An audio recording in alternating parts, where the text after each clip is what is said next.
அனைவருக்கும் எனது பணிவான வணக்கங்களையும் மனமார்ந்த வாழ்த்துக்களையும் தெரிவித்துக் கொண்டு இன்றைய தினம் நிகழும் மங்களகரமான குரோதி வருடம் சித்திரை மாதம் 19ஆம் நாள் வியாழக்கிழமை இன்றைய நட்சத்திர தின பொது பலன்களை இப்போது பார்க்கலாம்.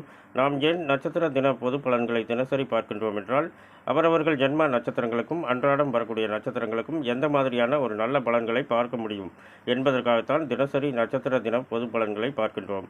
அசுபனி மகம் மூலம் இதில் பிறந்தவர்கள் இன்றைய தினம் முடிந்தவரை புதிய முயற்சிகளை தவிர்க்க வேண்டும். பரணி பூரம் போராடம் இதில் பிறந்தவர்களுக்கு இன்றைய தினம் நாள் முழுவதும் சிறப்பான நாளாக அமைகிறது. கிருத்திகை உத்திரம் உத்திராடம் இதில் பிறந்தவர்கள் இன்றைய தினம் முடிந்தவரை புதிய முயற்சிகளை தவிர்க்க வேண்டும். ரோகிணி அஸ்தம் திருவோணம் இதில் பிறந்தவர்கள் இன்றைய தினம் நாள் முழுவதும் சிறப்பான நாளாக அமைகிறது. மிருகசீரிடம் சித்திரை அவிட்டம் இதில் பிறந்தவர்கள் இன்றைய தினம் முடிந்தவரை புதிய முயற்சிகளை தவிர்க்க வேண்டும். திருவாதிரை சுவாதி சதயம் இதில் பிறந்தவர்களுக்கு இன்றைய தினம் நாள் முழுவதும் சிறப்பான நாளாக அமைகிறது. புனர்பூசம் விசாகம் போராட்டாதி இதில் பிறந்தவர்களுக்கு இன்றைய தினம் நாள் முழுவதும் சிறப்பான நாளாக அமைகிறது. பூசம் அனுசம் உத்திரட்டாதி இதில் பிறந்தவர்கள் இன்றைய தினம் முடிந்தவரை புதிய முயற்சிகளை தவிர்க்க வேண்டும். ஆயில்யம் கேட்டை ரேவதி இதில் பிறந்தவர்களுக்கு இன்றைய தினம் நாள் முழுவதும் சிறப்பான நாளாக அமைகிறது. மேலும் விவரங்கள் அறிய என்றும் புலிபாணி என்ற ஜோதிட தலைப்பை பாருங்கள். நன்றி, வணக்கம், வாழ்த்துக்கள்.